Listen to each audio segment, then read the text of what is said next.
Seja bem-vindo ao É da Sua Conta, o programa do Tribunal de Contas do Estado na sua TVE.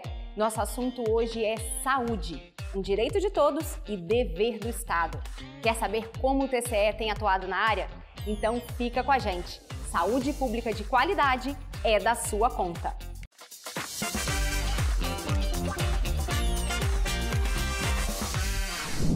A Constituição Federal determina que os serviços de saúde devem chegar a toda a população, com ações que tenham o objetivo de reduzir o risco de doenças e outras mazelas. Além disso, o documento assegura o atendimento de qualidade para os usuários da rede pública de saúde. E é aí que entra o Tribunal de Contas. A Corte está de olho em como esses serviços têm chegado até você, cidadão, fiscalizando e atuando para garantir os seus direitos. E para falar sobre as ações que o TCE tem desenvolvido na área da saúde, nós vamos conversar com a secretária de Avaliação de Políticas Públicas do TCE, Cláudia Mattiello. Bem-vinda, Cláudia. Obrigada, Mariana. Cláudia, quando a gente fala em Tribunal de Contas, a gente pensa muito em números. Mas o Tribunal, nos últimos anos, tem tido uma atuação também muito voltada para resultados. Como que foi esse processo? Essa atuação voltada mais para resultados, ou seja, para o desempenho, a avaliação do desempenho das políticas públicas, foi um processo de evolução pelo qual passaram todos os tribunais de contas. De fato, por muito tempo, os tribunais de contas estiveram muito voltados para análise de conformidade, de legalidade, de verificação de números mesmo. Mas é importante a gente destacar, Mariana, que essa competência dos tribunais de contas para avaliar as políticas públicas, o desempenho dos programas, vem desde a Constituição Federal de 1988 aqui no Brasil. Então, assim, só que de fato, essas avaliações que verificam a eficácia, a efetividade das políticas públicas, elas já só começaram a ser feitas por volta da primeira década dos anos 2000. E aí, na verdade, em 2019, com as mudanças que a gente tem na sociedade, demandas cada vez mais complexas, as políticas públicas foram se tornando mais complexas também, e daí essa necessidade de mudança também dos tribunais de contas. Então, no nosso Tribunal de Contas do Estado do Espírito Santo, essa mudança acontece também por volta do ano de 2019, quando é criada a Secretaria de Avaliação de Políticas Públicas, dedicada exclusivamente para esse tema. E você acha que a pandemia foi um marco? Foi logo depois justamente da criação da secretaria? Exatamente, com certeza. Com a pandemia, o papel do tribunal, nessa avaliação das políticas públicas, na entrega de verificando a entrega de serviços efetivos, eficazes e principalmente eficientes diante dos recursos escassos, se torna ainda mais importante. Então, na pandemia, o tribunal ele atuou em diversas frentes das políticas públicas. Atuamos desde a verificação de como que estava a atuação dos gestores públicos para conter as aglomerações, atuamos na área de educação também e principalmente na área de saúde, que foi a área mais afetada.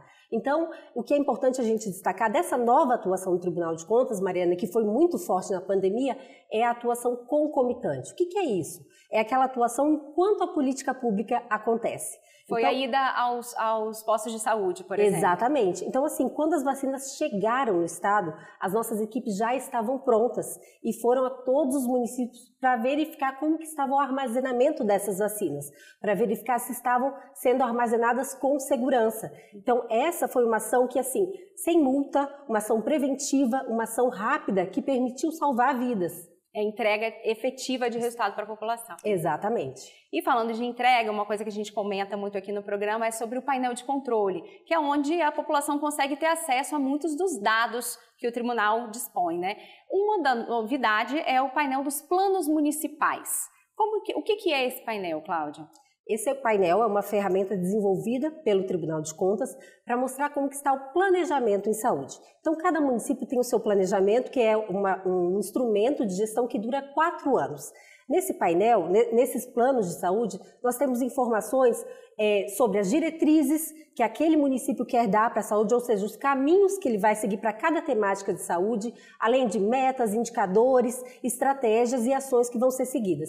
Então, esse painel, ele traz de um modo acessível para a população, para os conselheiros municipais de saúde, para os gestores municipais e até para os próprios auditores, para verificar como que está o andamento dessas metas. Tem que conhecer a meta, saber qual é para conseguir cobrar do gestor. Exatamente. Por exemplo, Mariana, se um município entende que é importante atendimento psicológico para a sua população, se esse atendimento é importante, eles têm que estar no seu planejamento de saúde. Então, a população vai poder verificar lá quantos atendimentos estão previstos e quantos atendimentos de fato estão sendo realizados.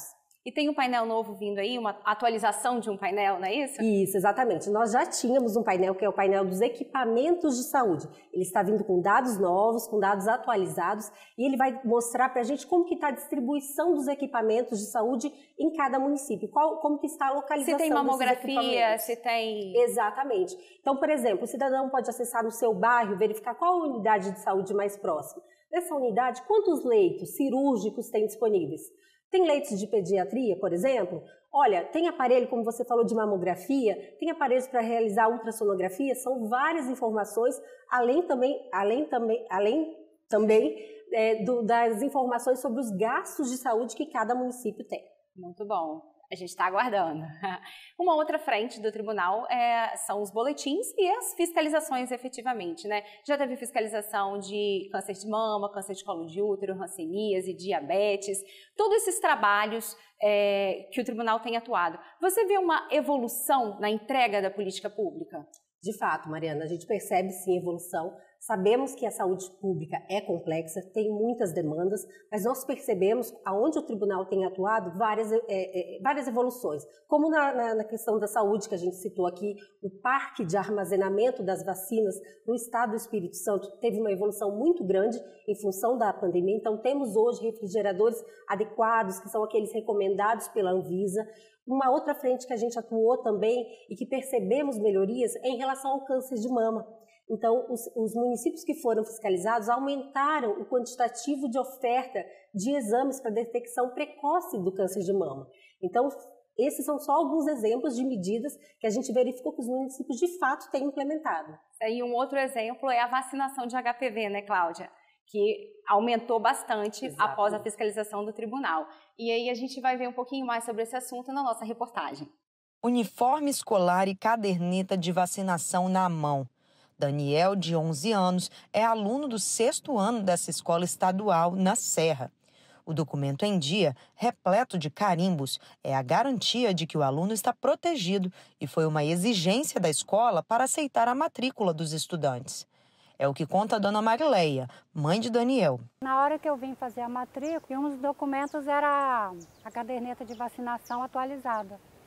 Aí eu vi que faltava a vacina de Daniel, que era a segunda dose. A segunda dose em questão era da vacina contra o HPV, um vírus associado a mais de 90% dos casos de câncer de colo do útero e fator de risco para o desenvolvimento de cânceres na cabeça, no pescoço e nos órgãos genitais. O imunizante é distribuído gratuitamente para crianças e adolescentes de 9 a 14 anos, imunossuprimidos e vítimas de violência sexual, e pode ser encontrado nos postos e nas escolas.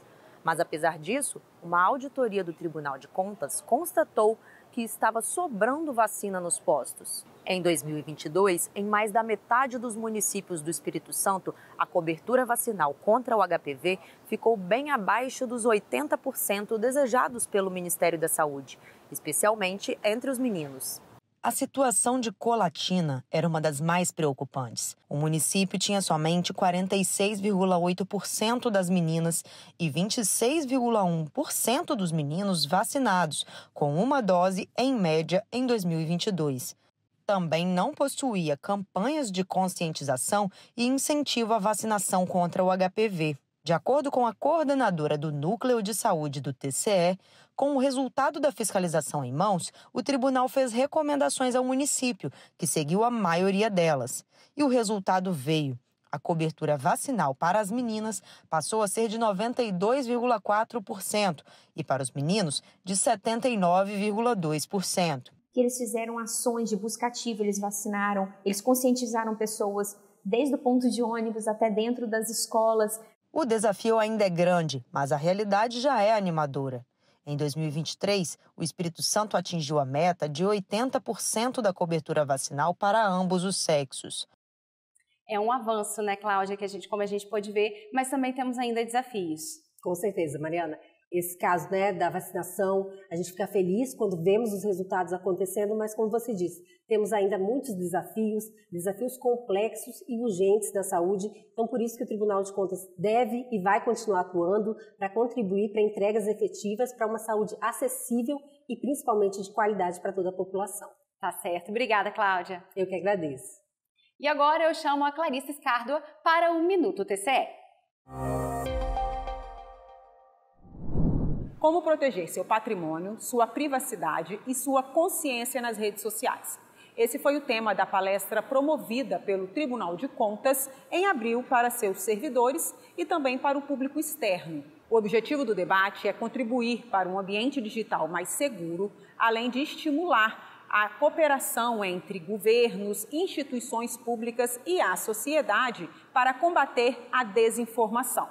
Gilberto Sudré, que é professor, pesquisador e especialista em segurança da informação, deu importantes dicas sobre os perigos e os cuidados que devemos ter na internet. A internet está em todos os locais, são muitos usuários da internet. Hoje a gente tem uma quantidade de serviços que são disponíveis na internet e ela também é uma fonte de vulnerabilidades ou de ameaças às nossas informações pessoais. Por isso que é importante que a gente tenha a consciência de, ao usar um aplicativo, ao usar um serviço da internet, a gente ter a ideia de proteção, ou seja, que dado eu vou colocar na internet, que dado eu vou publicar na internet nesse serviço, cuidado com as minhas senhas, ou seja, que senhas eu vou utilizar, não utilizar as mesmas senhas, a mesma senha em vários locais diferentes, usar senhas diferentes para essa questão, mas principalmente acho que a dica fundamental para a gente tentar ser um pouco mais seguro na internet é basicamente desconfiar. Tudo que você recebe na internet, tudo que você viu numa rede social, numa mensagem que você recebeu numa rede social, ou num comunicador instantâneo, ou mesmo no e-mail, verifique exatamente qual é a origem daquela informação. Será que aquela informação realmente é verdade? Será que eu preciso clicar naquele link? Porque muitas ameaças vêm através de uma foto, de um vídeo, de um link, através de uma mensagem qualquer. Então, por isso que é importante a gente desconfiar e checar exatamente essa situação, né?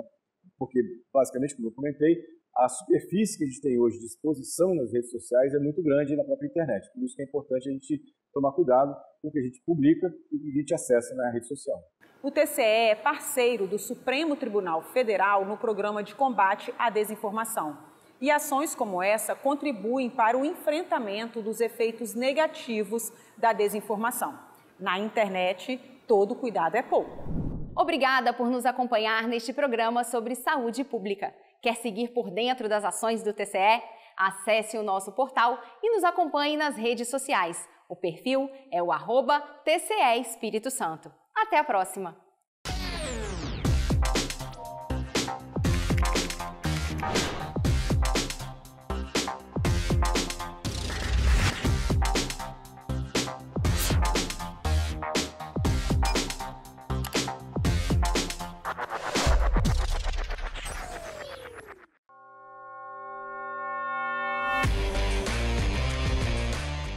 O Espírito Santo espera você de braços abertos para o 2º Congresso Nacional de Comunicação dos Tribunais de Contas.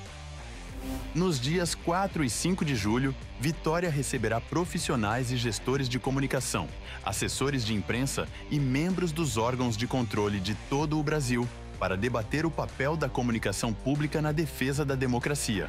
O evento promoverá palestras com nomes renomados da comunicação, workshops práticos e interativos, painéis e muito mais. Os temas centrais serão organizados em 3 eixos.